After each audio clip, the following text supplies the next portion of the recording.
بسم الله الرحمن الرحيم. السلام عليكم ورحمة الله وبركاته. وعليكم السلام ورحمة الله وبركاته. الحمد لله رب العالمين، والصلاة والسلام على المبعوث رحمة للعالمين محمد صلى الله عليه وعلى آله وصحبه أجمعين، وبعد. أهلا ومرحبا وسهلا بكم في لقائنا المتجدد. كل عام وأنتم بخير وصحة وعافية وستر.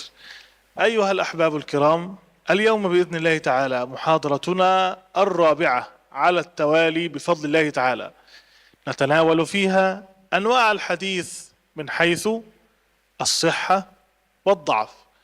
وكما تعلمون بفضل الله تعالى أن الأحاديث أقسامها من حيث الصحة والضعف تنقسم إلى 3 أقسام. القسم الأول الحديث الصحيح، القسم الثاني الحديث الحسن، القسم الثالث الحديث الضعيف. Bismillahirrahmanirrahim. Pada hari ini kita akan melanjutkan pembahasan kita dalam ilmu mustalahul hadis setelah Fadilatul Syekh guru kita Syekh Maisarah mengucapkan tahmid, salawat serta salam. Kemudian beliau menyampaikan pula bahwasanya pada hari ini kita akan memasuki tema baru dari pembahasan ilmu mustalahul hadis, di mana pada hari ini kita akan membahas tentang macam-macam hadis bila ditinjau dari segi kualitasnya, dan itu terbagi menjadi 3 bagian. Yang pertama hadis sahih, dan yang kedua hadis hasan, dan yang ketiga yaitu hadis dhaif. اليوم إن شاء الله تعالى سنتناول الحديث الصحيح، ما معناه أو ما شروطه وكيف هو صحيح ولماذا هو صحيح، وما هي الشروط التي لا بد أن تتوفر في الحديث حتى يكون صحيحا. Dan pada hari ini kita akan membahas 1 dari 3 macam-macam hadis dari segi kualitasnya. Dan yang pertama yang akan kita bahas pada hari ini adalah hadis sahih. Apa itu hadis sahih? Seperti apa bentuk hadis sahih, dan bagaimana pula syarat-syarat daripada hadis sahih. الحديث الصحيح هو أعلى مراتب الحديث كلها. أعلى مرتبة من مراتب الحديث هو هذا الحديث الصحيح، وله شروط لا بد أن تتوفر حتى يكون حديثا صحيحا. Hadis sahih adalah hadis dengan kualitas atau tingkat tertinggi di antara seluruh hadis yang ada. Dan hadis sahih memiliki beberapa syarat untuk dikatakan sebagai hadis sahih, dan di sini kita telah memiliki 5 syarat daripada hadis sahih. حتى نفهم هذا جيدا، عندنا سلسلة الإسناد، عندنا شيء اسمه السند، وعندنا شيء آخر اسمه المتن. فهذه هي سلسلة الإسناد من الراوي الأدنى وهو الإمام البخاري، وهذا الراوي الأعلى وهو الصحابي وهو سلمة رضي الله عنه وأرضاه. فعندنا من البخاري حتى سلمة إلى النبي صلى الله عليه وسلم، هذا كله يسمى إسناد، هذا يسمى إسناد أو سند. Dan di antara syarat-syarat hadis sahih yang pertama adalah tersambungnya sanad dari perawi terbawah sampai kepada Nabi Muhammad SAW. Dan jika kita lihat di depan itu sudah ada contoh daripada isnad atau susunan sanad dari perawi yang paling bawah sampai dengan Nabi Muhammad SAW. Di situ tertulis bahwasanya perawi terbawah itu adalah Al-Bukhari, sampai kepada perawi berikutnya Yazid, dan sampai kepada Salmah sebagai perawi teratas, dan sampai setelahnya kepada Nabi Muhammad SAW. فالنبي صلى الله عليه وسلم قال حديثا معينا يرويه عنه سلمة، يرويه عن سلمة يزيد، يرويه عن يزيد الإمام البخاري رحمه الله تعالى ورضي عنه، فهذه كلها تسمى سلسلة الإسناد. الإمام البخاري شيخه يزيد، وشيخ يزيد سلمة، وشيخ سلمة النبي صلى الله عليه وسلم قائل الحديث. Jika Nabi Muhammad SAW mengeluarkan satu hadis, maka hadis Nabi Muhammad SAW didengar oleh Salamah, kemudian setelah itu dari Salamah akan turun kembali didengar oleh muridnya yaitu Yazid, dan dari Yazid akan turun kembali ke muridnya yaitu Bukhari. Maka susunan ini itu merupakan silsilah sanad dari mulai perawi yang paling bawah sampai dengan perawi yang paling atas, kemudian tersambung kepada Nabi Muhammad sallallahu alaihi wasallam. حتى نفهم هذا من شروط الحديث الصحيح، أول شرط اتصال السند، واتصال السند هذا أي اتصال هذا السند. لابد للبخاري أن يكون قد رأى يزيد، ويزيد لابد له أن يكون قد رأى سلمة حتى يسمع منه. فالإمام البخاري سمع من يزيد مباشرة، ويزيد سمع من سلمة مباشرة، وسلمة سمع من النبي صلى الله عليه وسلم. فأول شرط من شروط الحديث الصحيح اتصال السند. Maka dari sini kita tahu bahwasanya syarat pertama daripada hadis sahih adalah tersambungnya sanad. Jika kita lihat dari contoh di depan bahwasanya Imam Bukhari itu harus tersambung sanadnya ke gurunya di atasnya, tidak boleh terputus sama sekali, maka harus tersambung dari Imam Bukhari ke Yazid, kemudian dari Yazid harus tersambung dan tidak boleh terputus ke Salmah, dan dari Salmah ke Nabi Muhammad sallallahu alaihi wasallam. صلى الله عليه وسلم.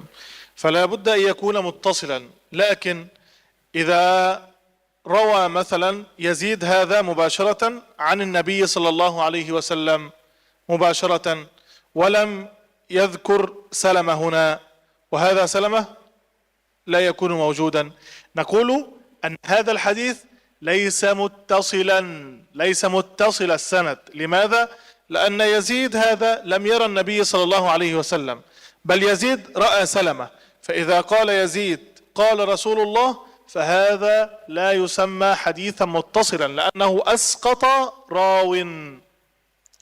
Baik, jika dikatakan dalam satu hadis ada kasus sebagai contoh Yazid mengambil hadis dari Nabi Muhammad SAW langsung ke Nabi Muhammad SAW tanpa ada perantara Salma, maka itu berarti hadis yang tidak tersambung sanadnya, karena Yazid itu tidak bertemu dengan Nabi Muhammad SAW, melainkan Yazid bertemu dengan gurunya yaitu Salmah, dan dari Salmah barulah bertemu dengan Nabi Muhammad SAW.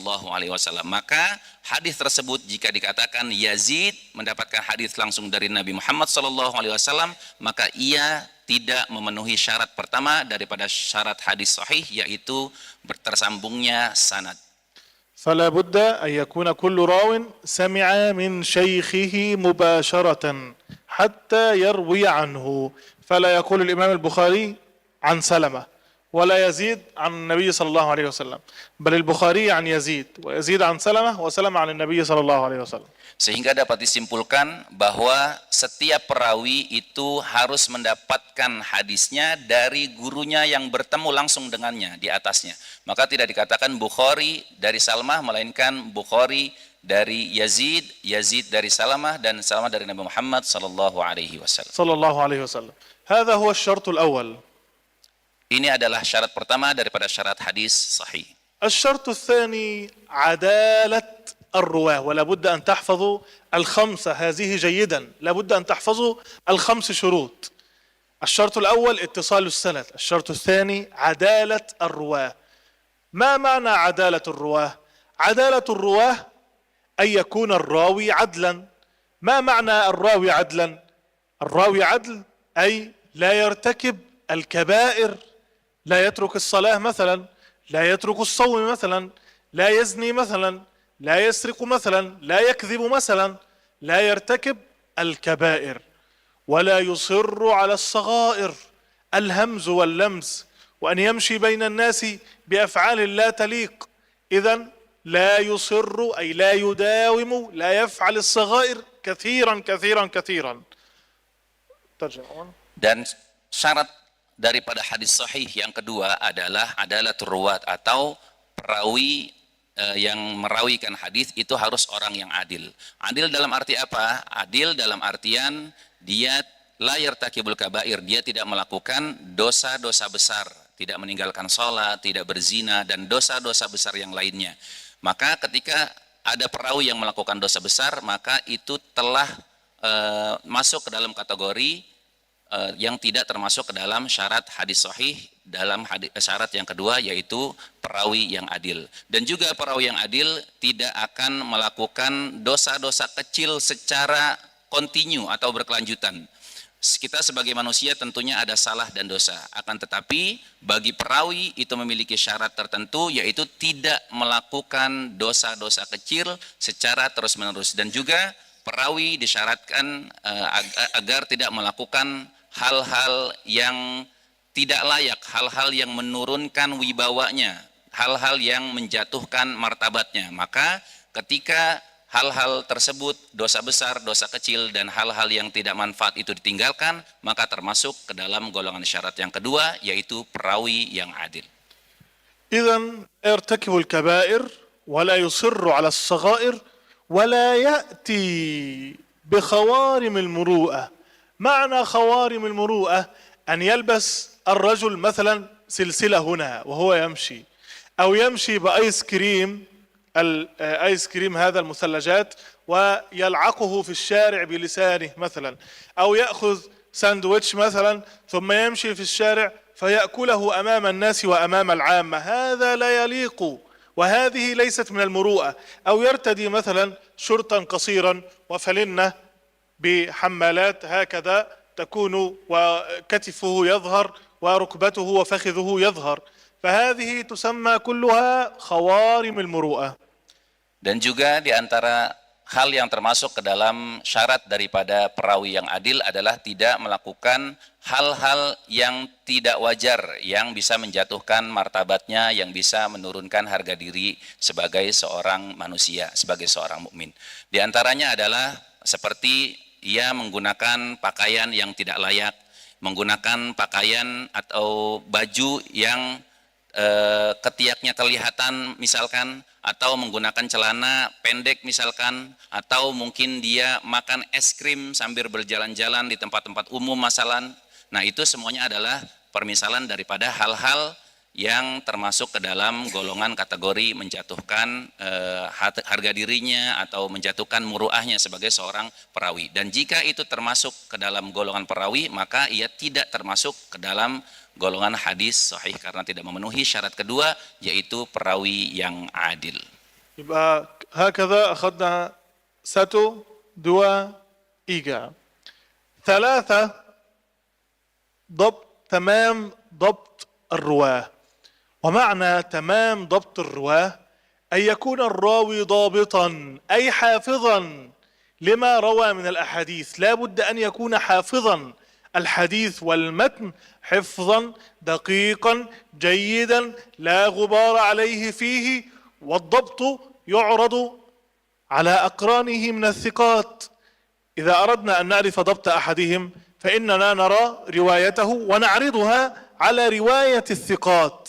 إن وافقتهم فهو ضابط، وإن خالفتهم فهو غير ضابط، وهذه فيها فروقات كثيرة. فالضبط هو أن يعي جيدا ما سمع فيبلغه كما سمعه بالضبط، فهذا يسمى ضابطا وله نوعان سنتكلم عنه. Ya, syarat yang ketiga adalah sempurnanya kualitas atau kapabilitas hafalan daripada perawi. Di antara syarat-syarat hadis sahih adalah perawi harus memiliki kualitas hafalan yang luar biasa baiknya, luar biasa bagusnya. Jadi apapun matan hadis yang didengar, maka itulah yang akan keluar daripada lisannya, dan itu bisa bertahan dalam otaknya, kemudian keluar dari lisannya dalam jangka waktu yang panjang. Sehingga ketika ada pertanyaan apapun yang berkaitan dengan hadis tersebut, maka ia bisa menjawab sesuai dengan apa yang ia dengar, ia ucapkan sesuai dengan apa yang ia terima. إذن لا بد أن يكون ضابطا لما يروي عن شيخه إلى النبي صلى الله عليه وسلم. والضبط يكون نوعان: النوع الأول هو ضبط الصدر، أي حفظه جيد، رجل يحفظ حفظا جيدا وحفظه حاضر، فهذا يسمى ضبط صدر. والآخر يسمى ضبط كتاب أو ضبط سطر، أي أنه يكتب في الورق ويكتب في الرقاع ويكتب في الكشاكيل والكراسات، فهذا يسمى ضبط كتاب، أي له كتاب يكتب فيه، وهذا هو الضبط. Dan termasuk juga ke dalam syarat yang ketiga ini, yaitu kualitas atau kapabilitas daripada hafalan perawi, itu kita bagi menjadi kedua bagian. Bagian pertama adalah dhabtu sadrin, atau yang disebut dengan kualitas hafalan yang baik yang tertanam dengan kuat di dalam dadanya atau di dalam sanubarinya, sehingga ketika ia mendengarkan satu riwayat hadis itu langsung masuk ke sanubarinya dan ia bisa mengeluarkan apa yang ada di sanubarinya, ada di pikirannya sesuai dengan apa yang ia dengar. Dan yang kedua, contoh yang kedua atau bagian yang kedua adalah dhabtu kitab, yaitu perawi yang baik dalam catatannya, yang memiliki catatan-catatan yang sempurna, catatan-catatan yang baik, sehingga ketika ia mendengar satu riwayat hadis, kemudian ia mencatatnya dengan catatan yang baik, yang rapih dan sempurna, sehingga itu bisa menjadi pembendaharaan yang baik dalam sanubarinya, kemudian disampaikan melalui lisannya. Maka ini merupakan dua bagian atau dua macam daripada dhabtu ruwat. وضبط الكتاب أي إذا كتب في كتابه لا بد أن يحافظ عليه، فلا يعبث به طفله الصغير، ولا يقطع منه ورقة، ولا يضيف له شيئا، ولا يسرقه أحد، فلا بد أن يحافظ عليه حتى يكون ضابطا. Dan juga termasuk kategori dhabtu kitab atau kualitas perawi yang dhabit dalam penulisannya itu adalah harus bersyarat, yaitu tidak diikut campuri dengan anak-anak, misalkan anak-anak yang ada di sekitarnya misalkan bisa merobek kitabnya, tulisannya, atau mencoret-coret tulisannya. Nah, itu tidak termasuk ke dalam dhabtu kitab. Jadi syarat bagi kualitas perawi secara hafalan dalam hal penulisan itu harus memenuhi persyaratan tersebut, yaitu tidak diikut campuri dengan kondisi atau keadaan yang ada di sekitarnya, tidak terganggu sama sekali dengan kondisi yang ada di sekitarnya. ثم بعد ذلك عدم الشذوذ، لا يكون الحديث شاذا، ومعنى أن يكون الحديث شاذا هو مخالفة الثقة من هم أوثق منه، مخالفة الثقة من هم أوثق منه أو جمع من الثقات، أي إذا روى أحد من الثقات حديثا معينا في باب معين رأيناه يكون مخالفا لكثير من الثقات، فهذا يسمى شاذا. Dan syarat yang keempat daripada syarat hadis sahih adalah terhindar daripada kejanggalan. Maka hadis yang sahih itu tidak mungkin ada kejanggalan di dalamnya. Janggal dalam artian apa? Janggal dalam artian menyelisihi para perawi-perawi lain yang lebih terpercaya, yang lebih tinggi kredibilitasnya, sehingga itu termasuk ke dalam golongan janggal yang tidak termasuk ke dalam syarat hadis sahih yang keempat ini. Maka hadis yang sahih itu terhindar daripada kejanggalan yang disepakati oleh para imam atau para ulama perawi sebelumnya. Wa akhiran, raqam 5, عدم العلة القادحة، والعلة هي سبب خفي يقدح في صحة الحديث ويكون خفيا. سبب العلة هي سبب خفي يقدح في صحة الحديث. والعلة بمعناها المرض، أي حديث فيه علة أي فيه مرض. والعلة نوعان: علة قادحة أي علة تضعف الحديث، وعلة أخرى وهذا ليس مجاله يعني أو وقته. Ya, syarat yang kelima adalah syarat hadis sahih yang kelima adalah terhindar dari cacat. Cacat dalam artian cacat yang atau sebab yang tersembunyi, yang tidak tampak, yang tidak diketahui, meskipun secara zahir hadis tersebut selamat dari cacat. Akan tetapi ada beberapa hal yang tidak diketahui, yang tidak tampak dalam permukaan, yang dapat merusak kesahihan hadis tersebut. Maka ketika ada cacat dari hadis tersebut, meskipun itu bentuknya tidak diketahui atau tersembunyi, maka tidak bisa disebutkan dalam kategori hadis yang sahih. إذن أيها الكرام، في نهاية الحلقة نعيد مرة أخرى لابد أن نحفظ شروط الحديث الصحيح: أولا اتصال السند، ثانيا عدالة الرواه، ثالثا تمام ضبط الرواه، رابعا عدم الشذوذ، خامسا عدم العلة القادحة. Maka dari itu para pemirsa, para jamaah sekalian, kita wajib menghafal 5 syarat daripada hadis yang sahih, yaitu diantaranya adalah tersambungnya sanad, kemudian yang kedua adalah perawi yang adil, kemudian yang ketiga adalah sempurnanya kualitas hafalan daripada perawi, kemudian yang keempat adalah hadis harus terhindar dari kejanggalan, dan yang kelima adalah terhindar daripada cacat. إلى هنا أيها الأحباب الكرام قد وصلنا إلى آخر حلقتنا. نسأل الله أن يتقبل منا ومنكم صالح الأعمال، ونسأل الله أن يتقبل منا الصيام والقيام والركوع والسجود وسائر الأعمال يا رب العالمين. نتمنى لكم صوما مقبولا وإفطارا شهيا. وأخيرا أسأل الله أن ينصر إخواننا المجاهدين في فلسطين، وأن ينصرهم على أعدائهم يا رب العالمين، وأن يحرر المسجد الأقصى من دنس اليهود.